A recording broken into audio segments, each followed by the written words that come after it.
Yeah, I think they were good. Good. Um, right, so let me get the first one.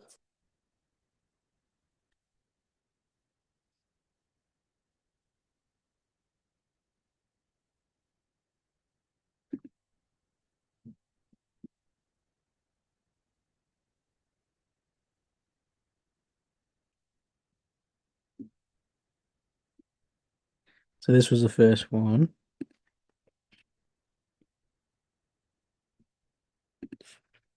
So using the extracts in your knowledge of economics, evaluate policies that can be used to reduce in-work poverty in the UK.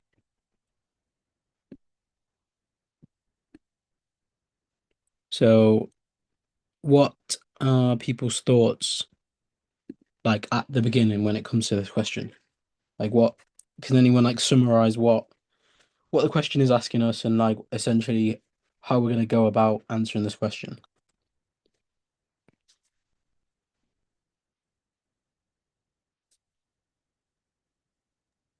Well, when I looked at the question, I just first thought of all the government intervention that like the government could use to reduce poverty in general. Hmm. Um, yeah, and then Yeah. I just expanded on that. Anyone else?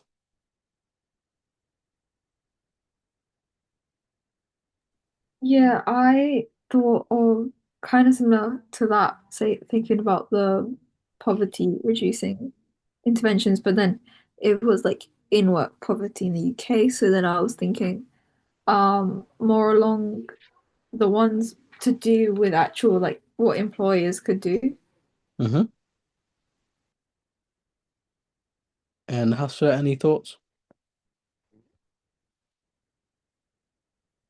To be honest, kind of what everyone else has said. Yeah, no, that's good. So I think the good thing that you highlighted, Arishi, which is important, is about in-work poverty. So we're looking at how we're reducing those people who are working and remain in poverty. So what kind of poverty would we be targeting if that's the case? Any ideas? Wait, what is in work poverty? Um, I'll see if anyone has can anyone explain what in-work poverty is? Is it not where people are like in employment, but they don't have enough income to like for necessity goods? Um, so if they can't afford necessities, that's absolute poverty. So if they are working and do have an income, what's the other poverty that could be?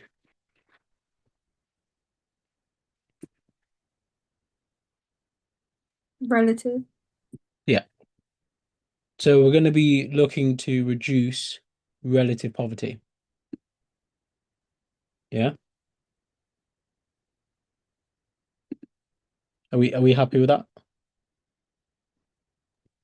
Yeah, it was just like because I don't think I've learned this before. Oh, okay. Yeah. That's fine. So, do you do AQA? No, I do in Excel. Yeah, so poverty in Edexcel is in paper two. So it's Yeah, we do poverty in paper one because it's like micro. yeah, Oh.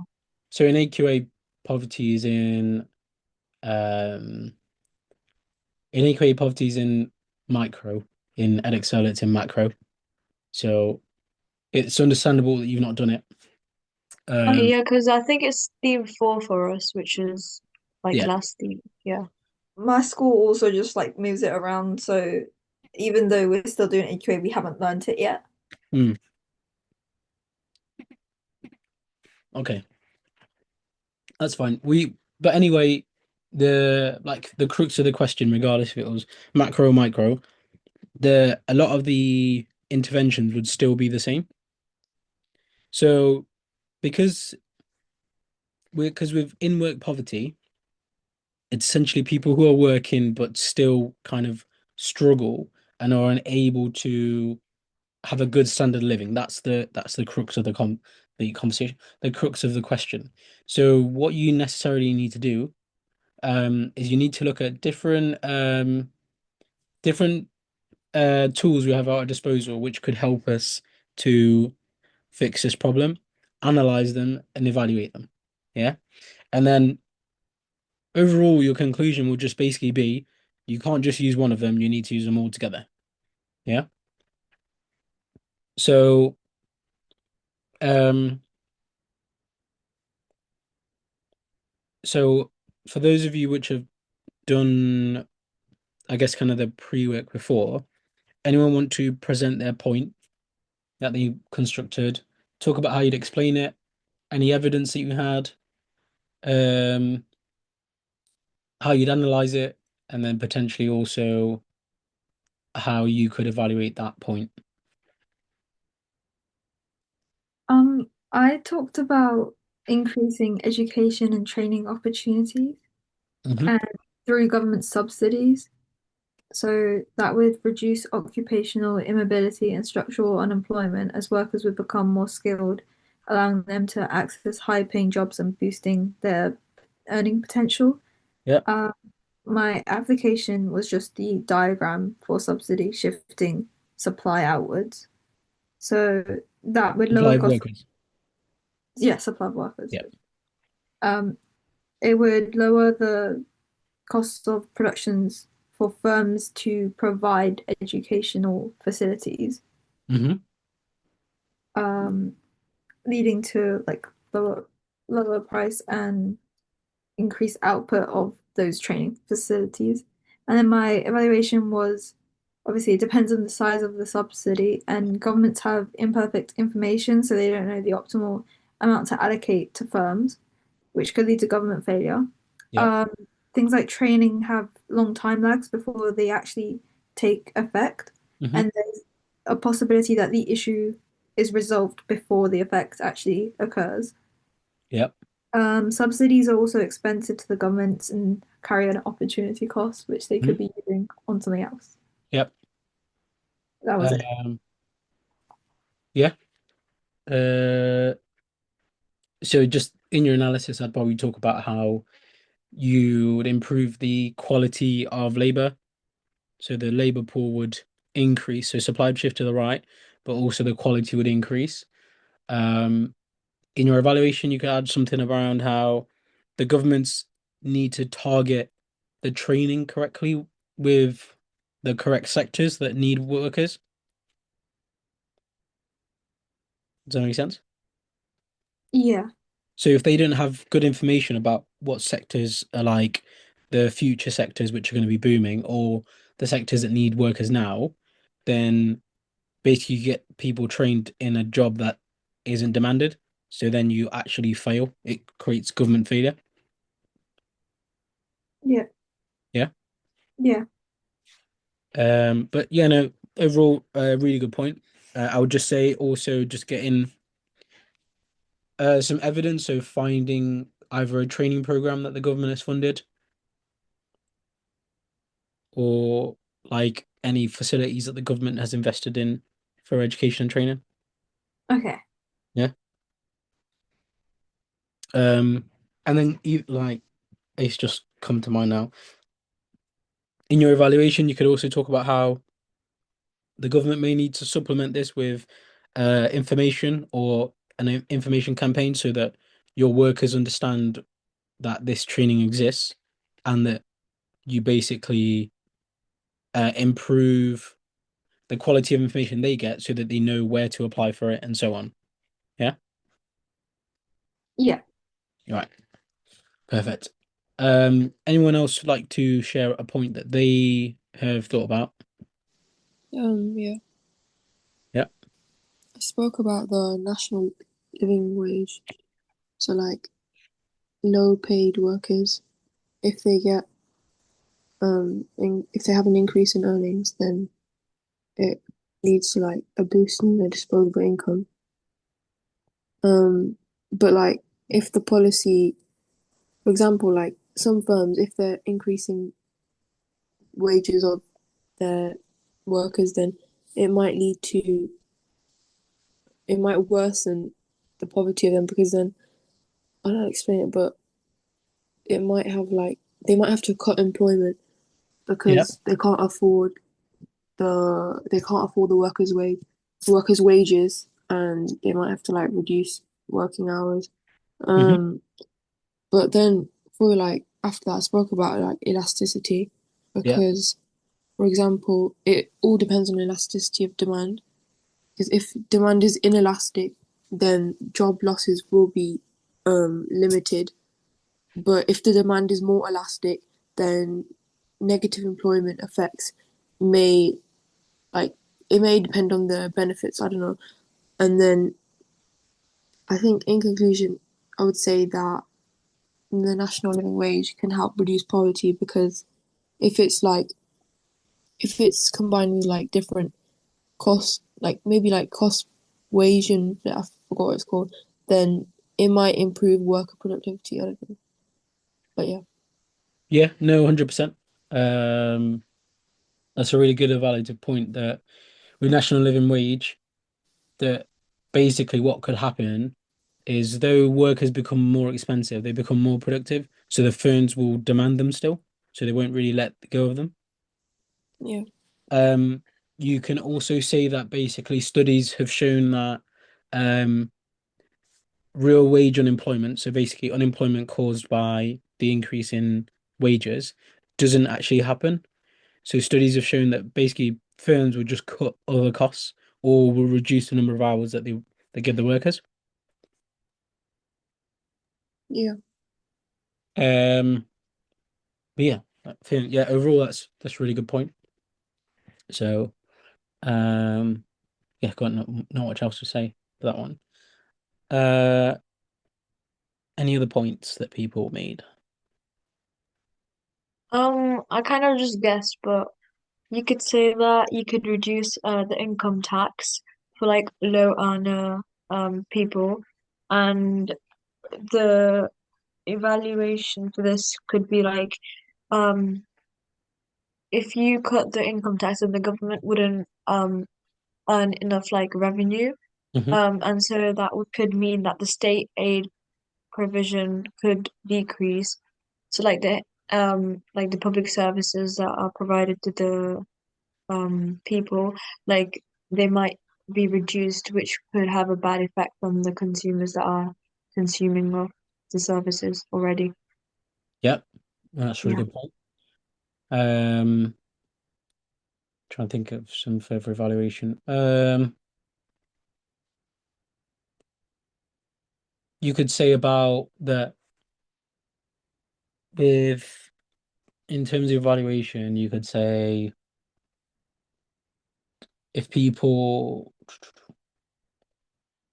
it depends on people's incentives to work or like their attitudes towards work. So if people are quite work loving, um, they will work more because they will be motivated to earn more money. Yeah.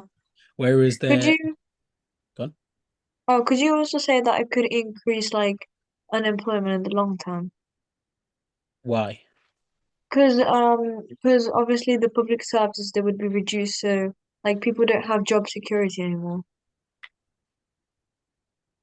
Oh, If you're going to say public services, I'd be specific in terms of what. like So, healthcare, like oh, so you're saying that it would be a reduction in the healthcare spending, so some people would lose that. Yeah. So it's just what I'd say is it's that's a very good point. Is just link it and make sure that like you're being quite specific. yeah, okay. So you're saying a reduction in revenue for the government leads to less spending on public services such as healthcare. And because they'll have lower budgets, they will make people redundant to save costs. So overall, you're you might be improving um the outcomes for people in work, but you could potentially lead to unintended consequences such as unemployment. Yeah, Yeah. So like okay. making that direct link will help you out. Um, so I have a point. Um, mm, so I've got two. Um, I've got three actually. So I'll just leave it to you guys which one you want to hear. So I've got one on improving, well, changing like working benefits. I've got one on housing and one on childcare. So which one would you guys like me to go through? What was your second one, please? Say again? Could we do the second one, if you don't mind? Yes, so the one on housing. Yeah. Yeah. Everyone else? So I don't really mind. Yeah, it's okay. I don't mind. yeah. So essentially one of the biggest costs is housing affordability. So what I could say is basically if the government was to invest in housing, that would decrease the well, it would decrease the cost of housing. So that would increase real incomes. So pe those people in work would have greater incomes. But two, it increased geographic mobility. So people would be able to move to other places and get better paying jobs. Yeah. Um, and that's because, so my evidence would be that housing costs are the biggest proportion or the biggest spend for low income households. And the evidence for that you can get from like the weights used for CPIH. My analysis would be that improving infrastructure and housing would improve the housing supply. So housing supply would shift to the right. Rent would decrease. Real income would rise. Poverty, um, like relative poverty, would fall. So in the short run, this would reduce people like being evicted, being in debt because they are behind on their rent. It would stabilize employment, but also improve geographic mobility. Um, and my linking back to the question would be that basically attacking housing costs has a direct decrease on in-work poverty, especially people with families. Um, my evaluation is that obviously there's a time lag. Building houses takes time. Um, the other thing would be um, that affordable housing programs are expensive. So there would be an opportunity cost for the government. They would have to get that money from somewhere else. Or they could spend that money somewhere else. Um, I would also say that maybe a better way to reduce housing would be using rental controls and then fix supply over time. Um, and then the final thing would be that the effectiveness of this policy would depend on how you target it, right? So if you did this in London, it's perfect because London, the housing crisis is a problem there. Whereas if you did it in a city where there isn't a housing problem, it would just kind of be a wastage of like money. Does that make sense? Yeah.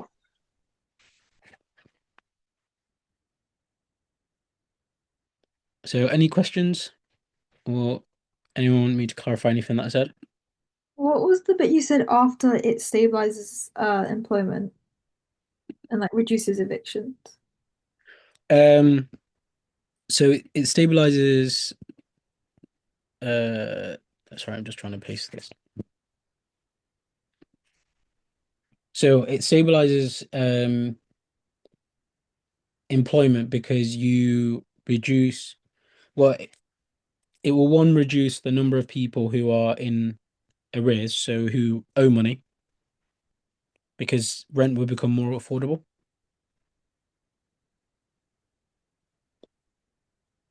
Does that make sense? Yeah. So not as many people will be in debt basically. Um and there won't be as many evictions, so people getting kicked out of the house. Yeah, but then you said something after it, in your point, and I just want to know what else you said. So I'm looking at my notes now and uh I said the housing supply shifts to the right. Rents will decrease, real incomes will rise, poverty will fall. In the short run, the number of people who are in arrears will decrease. Um, did I say something about geographic mobility? Oh, yeah, it might have been that, yeah. Yeah, so More affordable housing will mean that people can potentially move to other cities where there's more jobs or better paying jobs. So Okay. it could be that, for example, if you make more affordable housing around London, it makes obviously living in London a lot cheaper, so more people can move to London and get better paying jobs. Yeah. Yeah, Thank you. no problem. Um, so are we all happy with that one? Yeah. Yeah. So what I'll do is I'm gonna make a Google Doc, and if you could just like put in your answers, um, and then I will clean it all up and put it into a essay plan so that we've all got it. Does that sound all right for everyone? Yep. Yeah.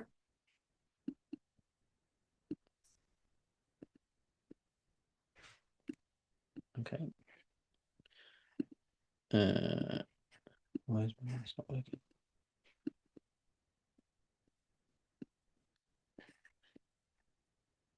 Um,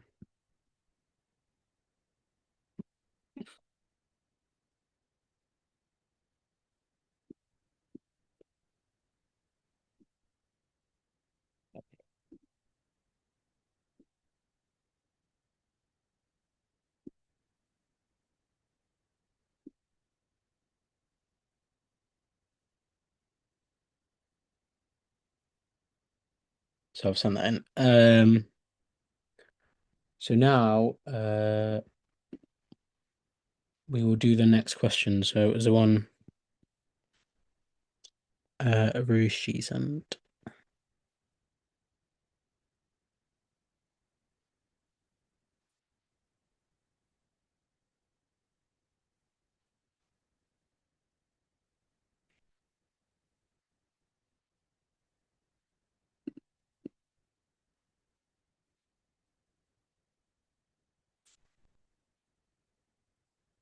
There it is. Right. So this was from June 2019. Was it question 8?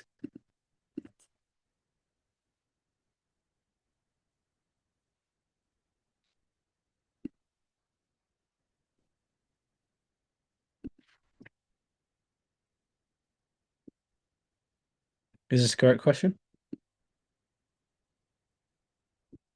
Yeah.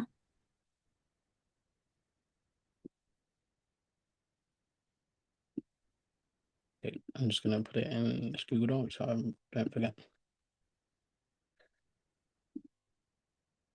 So the question says, using the data and the extracts and your knowledge of economics, evaluate the view that strong cases for significant increases in UK income taxes or tax rates.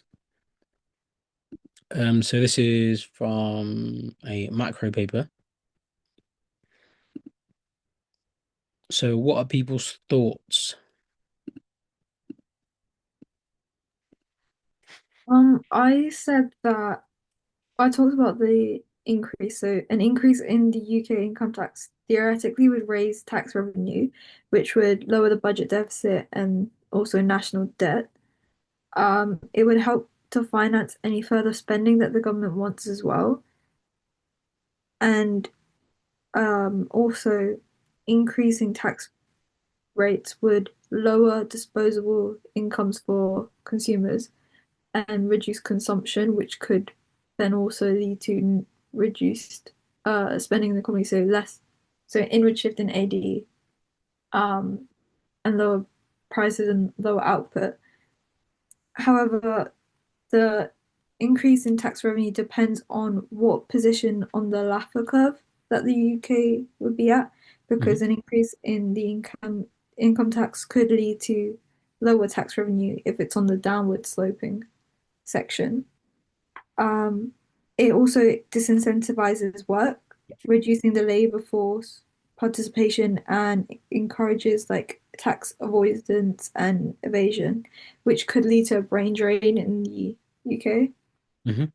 Since the UK has a progressive tax system, though, it means that higher earners pay more.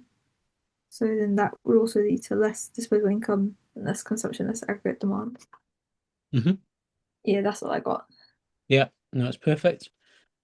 Well, I wrote down brain drain because I needed to. I wrote it down so I won't forget. But yeah, you made the good point that if we're on a certain position of the Laffer curve, that it will incentivize people not to pay tax. Either that's through evasion, avoidance, or brain drain. So we might actually see that there is a shift left of the LRAS because our high productive workers leave the labor market and they go to other countries and work there instead. Um, so yeah, you're right in saying it depends on where we are on the Laffer curve. It also depends on what type of tax we use. Yeah. I know. So we've used income tax in terms of it depends how we change the tax rates. So if we just increase the top band of tax, that means you're taxing more of the higher income earners. Whereas if you was to adjust all of them accordingly, then it's kind of it's more fair, if that makes sense. Yeah. But then fairness is subjective because even though if you increase the tax for everyone, it's fair in the sense of everyone now pays more tax. Effectively, you're harming more of the lower paid workers because they're paying more tax, even though they're already on low income anyway. Does that make sense? Yeah. Yeah. Any questions on Arushi's point or anything that comes to mind that anyone wants to say?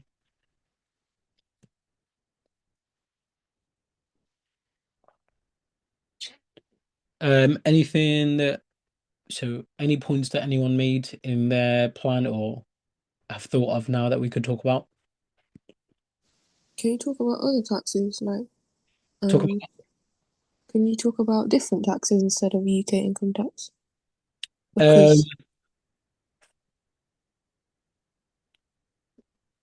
not necessarily because the question says income tax rates. but if you were saying, Or as an alternative. yeah, but like, yeah, Yeah. So what tax would you use and why?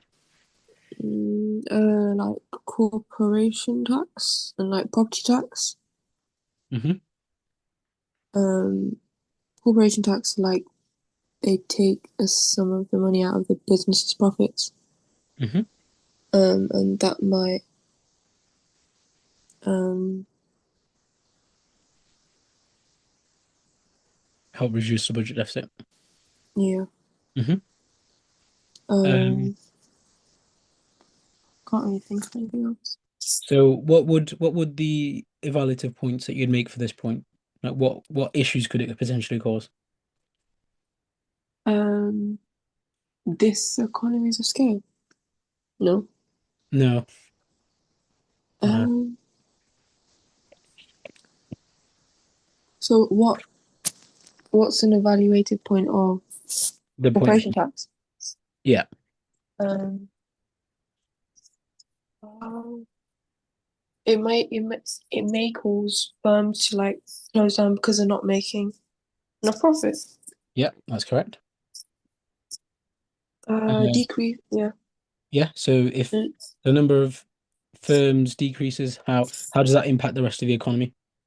It decreases international competitiveness. Yep, correct. So we could have a trade deficit. Yeah. Yep. Anything else? Um, mm, What's going to happen to the workers? decrease workers. So unemployment's going to rise. Yeah. And if unemployment rises, what happens to AD? If unemployment rises, then AD shifts to the left And why is that? because uh C plus I plus G. Yeah. So Um, the C is going to decrease, yeah? wait, what's C Consumption. then? Consumption. Consumption. Oh. Yeah. But what does that have to do with employees? Because your consumption is determined by income. So how much you consume is determined by how much money you have. So if you lose your job, you're going to consume less. Okay. Yeah. Oh yeah. So if you consume less, then there'll be less output in the economy. There'll be less demand for goods and services. So AD shifts to the left. And we know that in the UK, 60% of consumption makes up 60% of GDP. Okay. So if consumption falls, it has a real detrimental impact on the UK economy. Yeah. Yeah. The other thing is that you could have, so what I've wrote here, capital flight. So basically, those businesses that you are taxing, they might just decide to go to another country where they don't have to pay taxes. But aren't they making people pay tax now? What do you mean? I don't know if it's true, but even if you move to a different country and you still have properties in the UK, I don't know if this has been implemented, but are they not gonna, the government, aren't they gonna start making people pay Yes. more or So pay? it's like a whole rule depending on where you reside. So like you can get around it where if you, for example, don't live in the UK for most of the Oh tax yeah, year, yeah, then your earnings aren't classed as in the UK. So yeah. I'm talking about in the sense of like your big businesses, they just won't operate in the UK because they don't want to pay corporation tax. So they just move abroad. Okay, like so then I think it's cheaper then. Say again? So then they can make goods and services, but like cheaper because Yeah. And keep more of their profits. Mhm. Hmm. Yeah. No, that's perfect.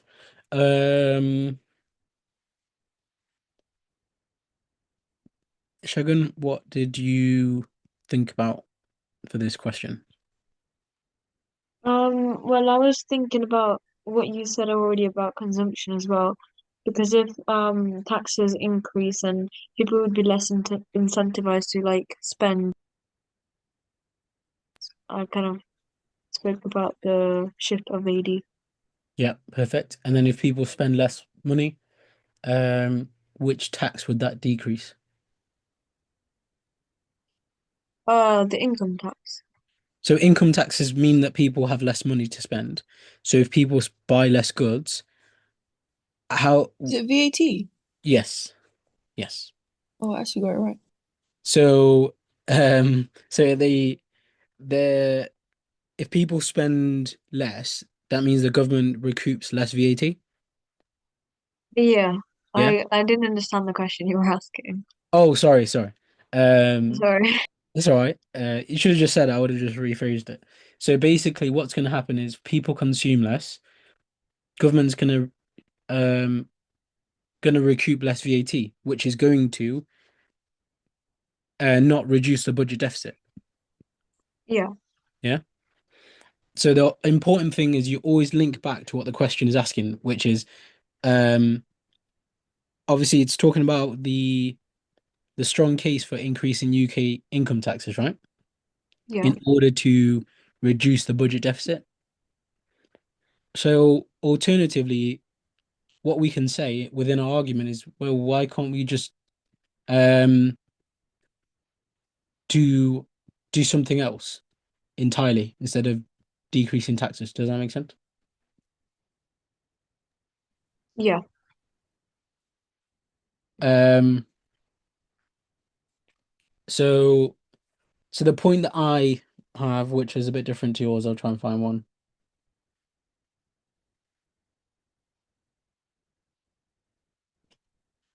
Uh,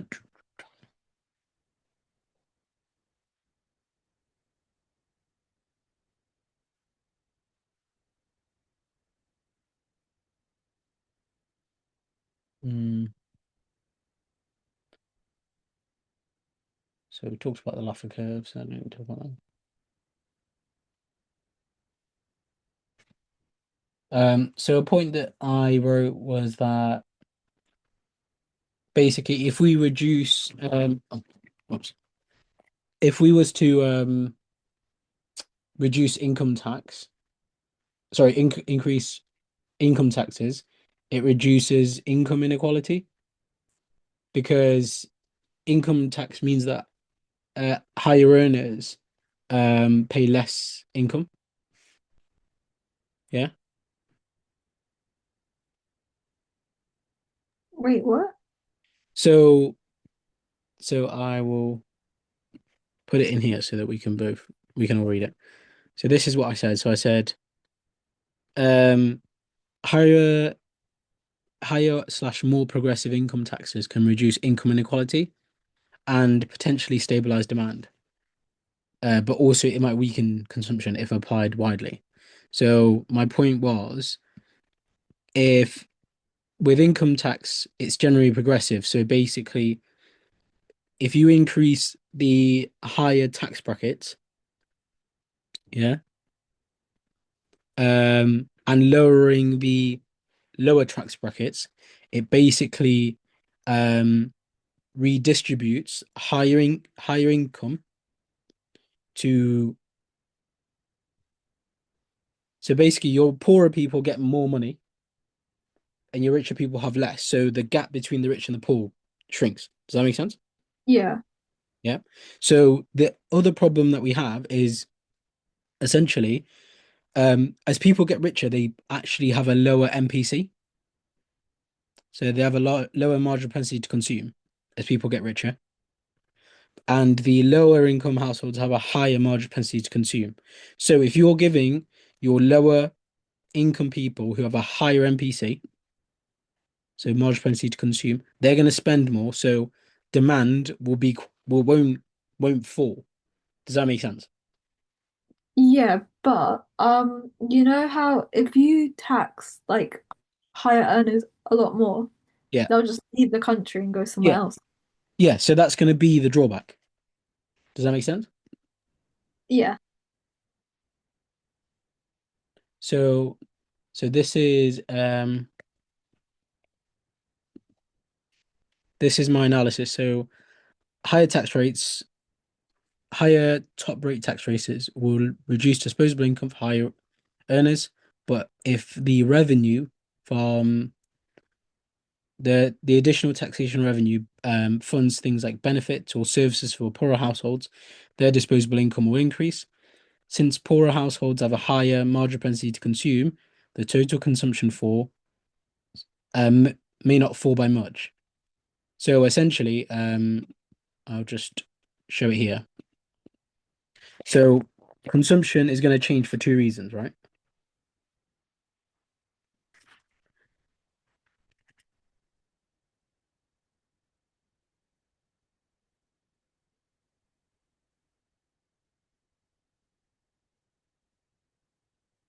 Yeah. So that's our first reason that it's going to fall or it's going to change. Are we happy with that? Yeah. Yeah. The other point is that consumption.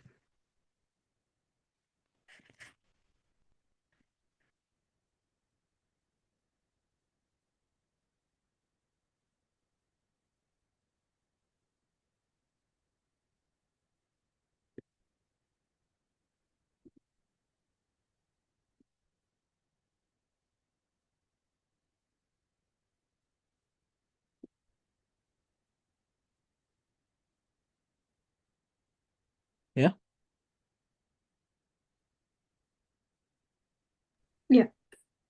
So overall, this means that the change in consumption, because it could go like this change number one could be bigger than change number two. So if change number one is bigger than change number two, then consumption falls. If change number two is bigger than change number one, consumption will rise. Are we happy with that? Yeah. Yeah. So we might not have any deflationary pressure, right? Because we don't know which change will be bigger. I'm just making the assumption because um poorer households tend to have a larger MPC, so every additional pound they earn, they spend more of it. So Yeah. higher income households, Hmm. they have a lower MPC. Hmm. What do they do with the extra money? They save it. Yes. Oh, okay. Um, so then I said additionally, better funded education, health, and infrastructure programs will improve human capital and productivity, therefore boosting LRAS in the long run. Wait, but how does that point relate to what you were saying with like the actual income tax and like income inequality? So if you raise income taxes, you're reducing income inequality because Yeah, you're, no. Sorry, I understand that. yeah. Um, I just like how does the point about better funded education, like where's that coming from? So that means, so because I've said here you could fund better services Oh, for okay. households. Yeah. Yeah, So we could do that by investing in services, which is education, health, and so on. yeah, Does that make sense? yeah, Um, so then my evaluation is that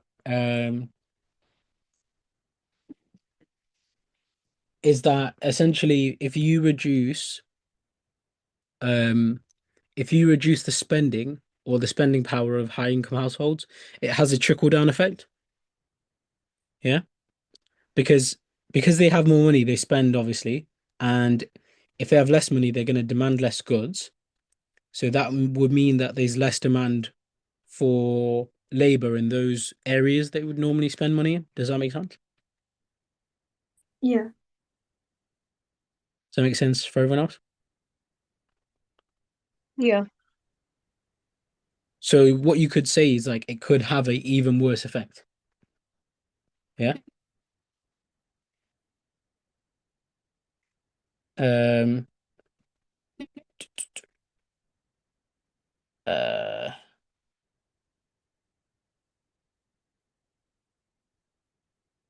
and then you could also talk about if people don't feel like the tax is fair, people are more likely to be they might avoid tax or evade, like we talked about earlier with Arushi's point. Um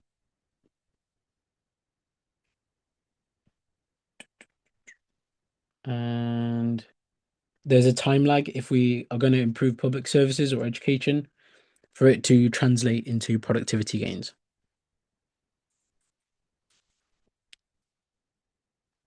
Yeah, any questions on what I've said? Nope. Okay. So we've got one more question. This one we'll do together. Um,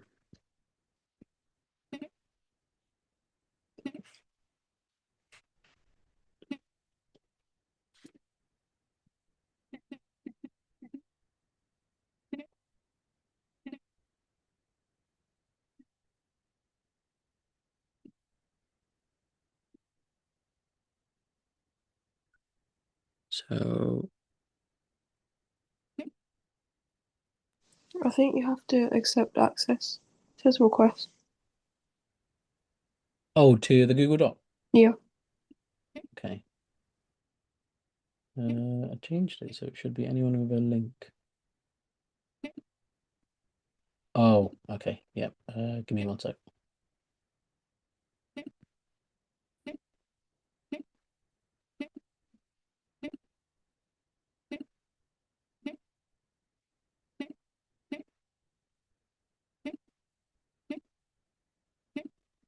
If you refresh it, you should have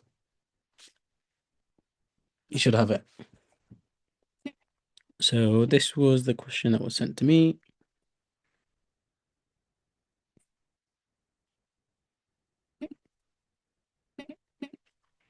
Wait, is it just me? I'm hearing something in the background. Yeah, I yeah. can I think hear a that as little. well. It's really annoying. A I little think bit. I think it's when you're pressing something. I don't know. It makes a little noise. Is Yeah, it it when I type? sounds like a fly. Uh, Give me a sec. Um,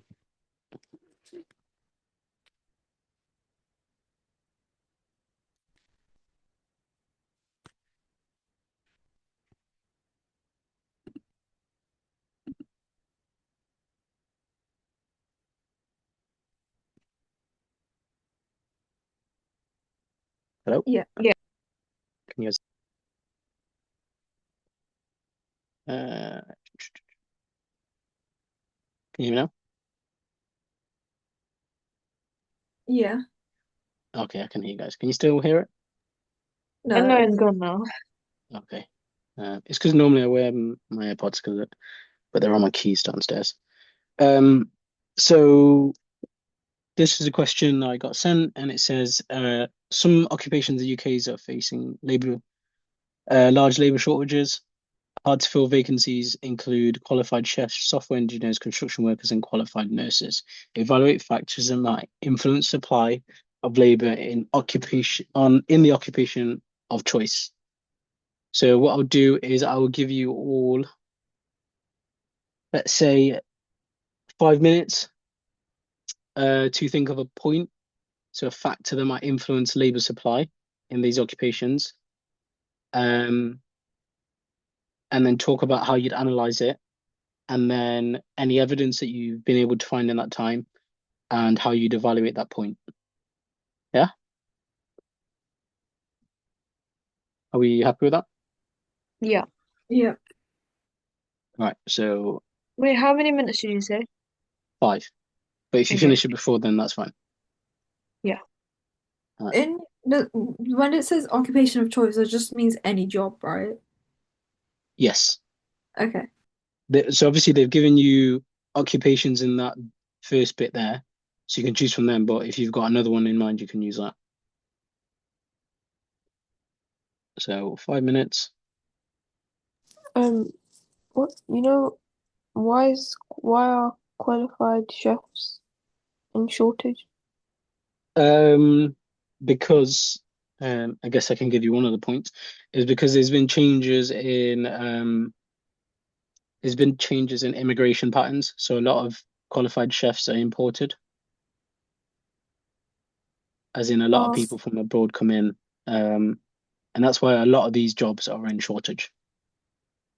okay. So that's one point you can say.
So final minute and a half.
That's 5 minutes. Who would like to go first? I can. Um, Mhm. I said that one factor would be I chose nurses, and I said that one factor influencing the labor supply of qualified nurses would be the required qualifications. This is Yes. because the length and demanding nature of the nursing education limits the number of qualified nurses in the short run available, making that the supply of labor quite inelastic.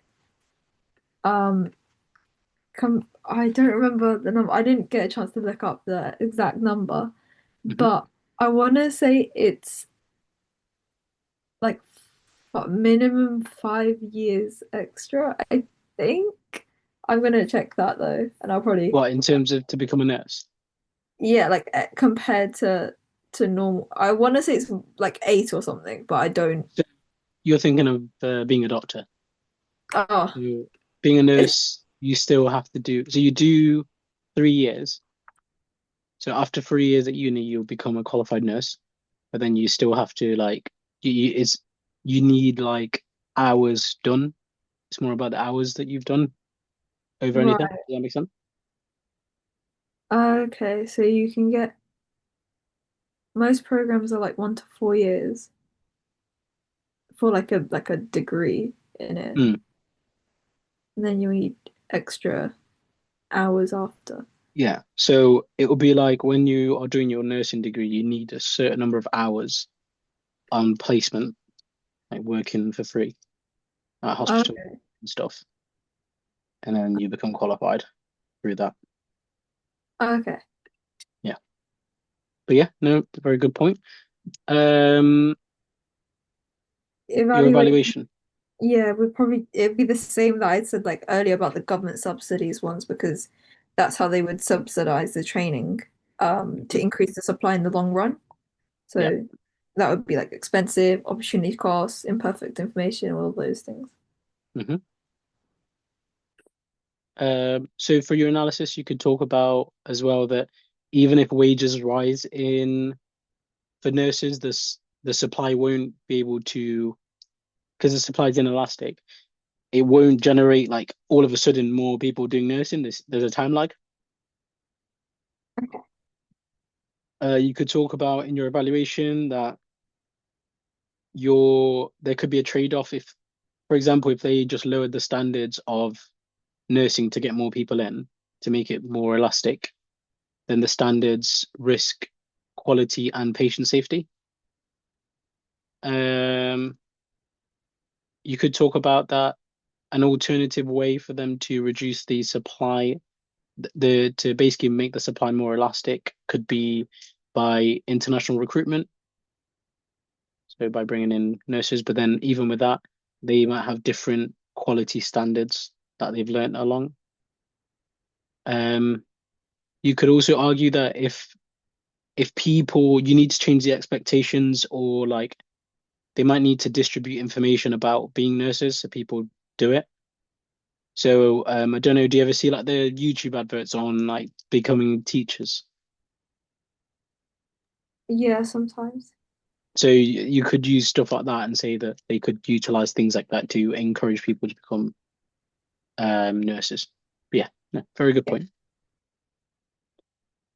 Who's our next volunteer? I did nursing too, Hmm. and I said, poor working conditions can reduce the supply of labor because if there's like a higher like burnout and like if people are getting like long hours of shifts, then people would not want to work in that profession um a lot. But then I was thinking about the evaluation and I'm not really sure how to evaluate that because you can't really say that pay can like Substitute for that. yeah, you can't really say that because a lot of people would not do it for the pay anyway, so I Yeah. didn't know how to evaluate that. No, that's the point you've made. I've got it written down as well. It's very good.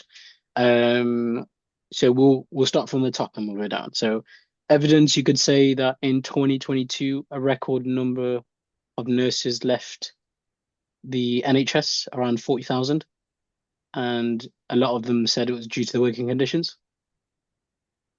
Um, and basically, the way you would analyze it is you say that poor working conditions uh, create disutility for work, so people become less satisfied with working there. So this will reduce the number of people working or in the job, so labor supply would shift to the left, which would obviously lead to a shortage. Um, and your evaluation is that, well, um, some people do it for like through altruism, so it's altruistic. Um, like it's yeah, they're motivated by the fact that there's a vocation behind it. They enjoy helping people, so some people will still tolerate these conditions. So this might not be a cause of the labor shortage. Does that make sense? Yeah, yeah, but like, isn't that just going against my own point though? Yeah, that is in the evaluation. That's what I was talking about now. Oh, right. So you would just say like pay doesn't affect it then, because Yeah, people would want to do it because of their own like morals and stuff. yeah. Okay. Yeah, so in the evaluation, because remember we're trying to say whether why this point that you said about working conditions might not be affecting labor, the Oh, shortage. yeah. Okay. Yeah. Yeah. Yeah. So some people do like work as a nurse because it's vocational. So they will put up with these poor working conditions. So that might not be the reason to why people are not working there. Yeah. Yeah. You could also say that improving working conditions might incite people staying. So better staffing ratios, instead of just a rising wage. You could say that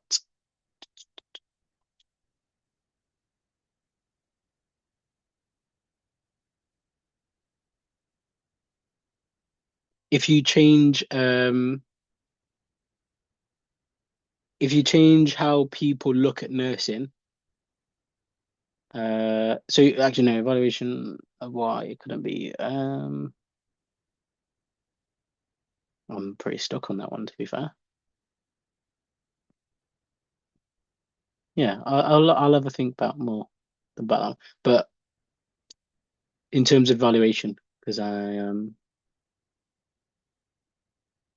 for that specific point, I don't have anything else. I've Okay. actually I've actually gone blank.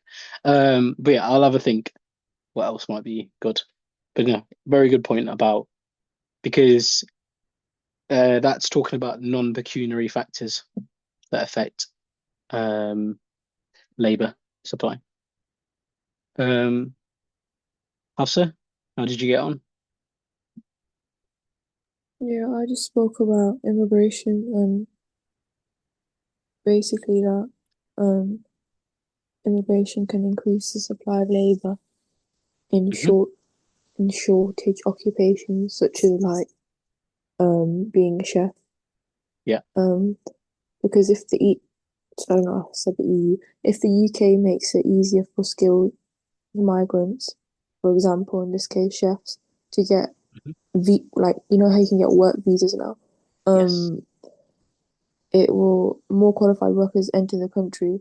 And then obviously the analysis part is the supply curve shifting to the right Hmm. and helping reducing like shortages. But if but then my eval to that is if immigration rules are tightened, fewer workers can come into the country, so then supply will decrease and then shortages will worsen. Yeah, But perfect. like migrants sometimes because obviously people are more attracted to the higher UK wages, but sometimes the barriers to entry may be like visa costs or Hmm. recognition of like qualifications that might prevent them or limit them from immigration, which will actually boost labour supply. Yeah. Um, yeah, no, that's Yeah, that's it. perfect. You could also talk about how, so the only thing I'd add to that is just getting some evidence. So like I've got one here. It was for nurses anyway. It's like roughly 17% of UK nurses are foreign trained. Um, and that since Brexit, the UK has added nurses to the shortage occupation list. Um, in terms of evaluation, you could say that basically um, the the migrant nurses might not, or migrant workers might not be as skilled. So even though they're coming in and filling in, they're not as like they don't go to the same quality of education as your domestic nurses do. So they might be as better. So even though you're gonna meet the shortage, it could potentially have a impact negatively on the quality of nursing. Does that make sense? Yeah, You could also say that basically that um,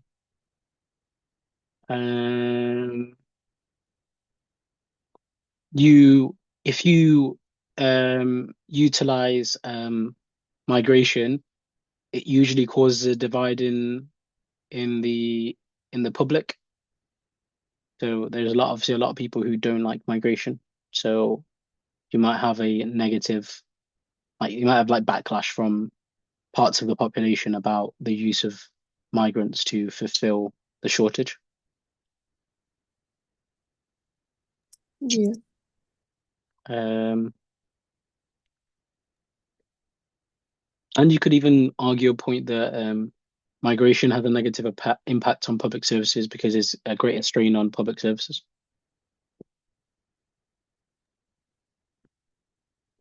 But Um, yeah, what diagrams would you like use overall? Would it just be like the normal supply and demand ones? yeah, labor supply and labor demand diagrams. Is that the MRP one? Yes. So MLP for demand of labor, and then S, like I put an S and then a little L so that you kind of know that it's labor supply. Yeah. Yeah, Okay. that's what I'd use. There one which is kind of like it's like uh this kind of and like one of them supply of labor, I Are you on think. about the monopsony Oh, it diagram might be. where I'm not it's quite sure. And then that's like the difference between this and this or something is unemployment. yeah, you're thinking of an monopsony diagram. Oh, okay. Um,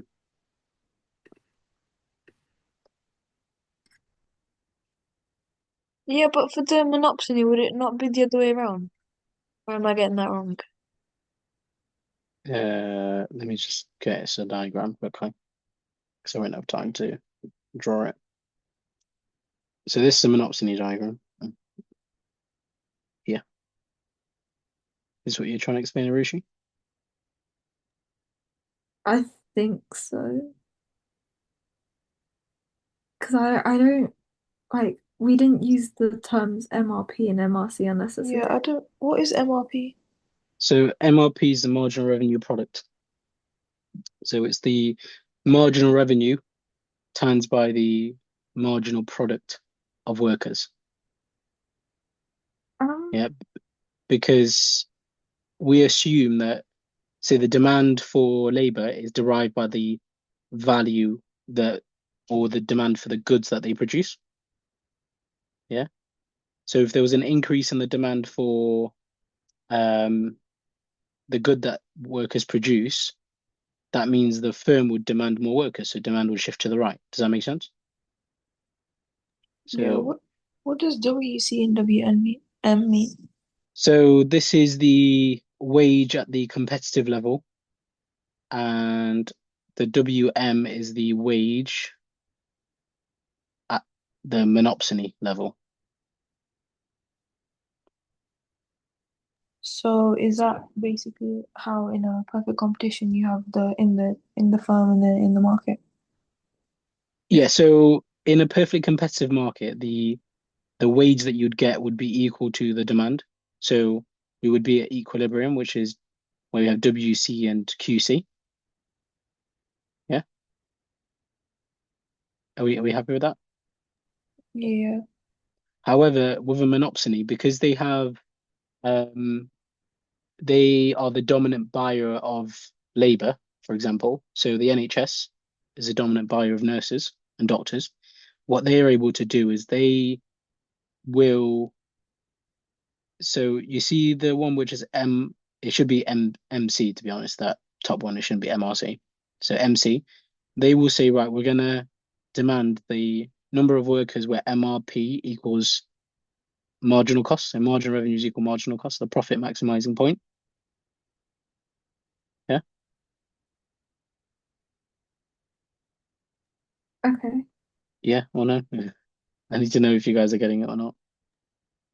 I don't understand why um you know QM and WM, why does Yeah. the line go all the way up if it's So that's what I'm trying to get to. I was just trying to see if you guys understood that in a competitive market, the we'll have the equilibrium where supply is equal to demand. Yeah, for labor. Yeah. Yeah. Are we all happy with that? Yes. yeah. Yeah. All right. So when within a monopsony, they're able, because they're the dominant buyer of that labor in this example, what they do is they say, well, we will only hire the profit maximizing number of workers, right? And remember, the profit maximizing point is where marginal cost equals marginal revenue. So in this diagram, it's going to be where we have this red dot I'm going to put. Yeah, where MC equals MR. Yeah. Yeah. So Yeah. if we draw a dotted line going down, where it hits the supply curve, that will tell us how That many they work. Second. the supply that will be there.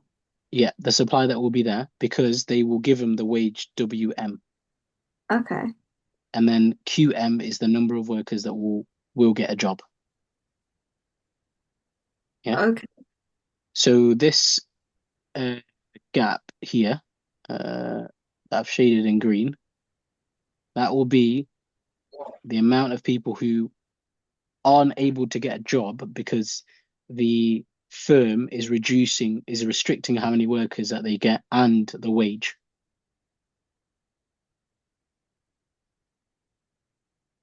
So with this one we don't have a supernormal profit because we're just talking about the Oh, demand and supply of labor. Yeah. Does that make sense? Yeah. Yeah. So that's why the monopsony basically creates unemployment in this market because they restrict the number of workers that they hire in order to maximize profit. What would this shaded bit be then? That's the lost wage. Can't lie, I'm so confused because Why would it be lost if they're supplying? So they're supplying at WM that Yeah. wage, hmm but obviously in the equilibrium, like in the ideal market, it would be WC. Yeah. So it wouldn't really be a. It would be okay. So it'll be a loss to the people working, but not to the firms because then they pay less than they need to. Yeah. So, Oh, but okay. it's we're talking about it as it's a loss to the consumer. Hasfa, you said that you're still confused? No, I'm just confused because we got basically like dished some notes for this, but at school, but she doesn't really hmm go through it, and she just yaps a lot about like real world stuff. hmm But I'm a bit lost because obviously I don't understand it, but I just need to do my own work So for it. if you give me 1 second, I'll go on the platform and go to recordings. I think I have taught this.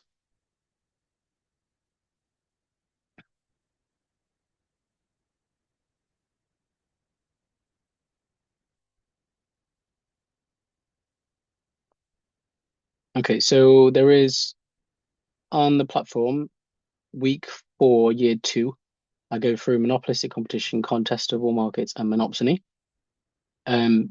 So you can watch it there, and obviously on the platform there is the lessons as well. But if you want to wait on the 13th of so the lesson that we're going to have on the 13th of December, I have it scheduled so that we're going to do monopsony. Okay, then I'll put that on my diary. Yeah. So you can do a bit of pre-reading before. Yeah. Which But I'll yeah, yeah. I was gonna say which recording did you say is the one that you did just now? So I did I'll share my screen. Yeah. Um,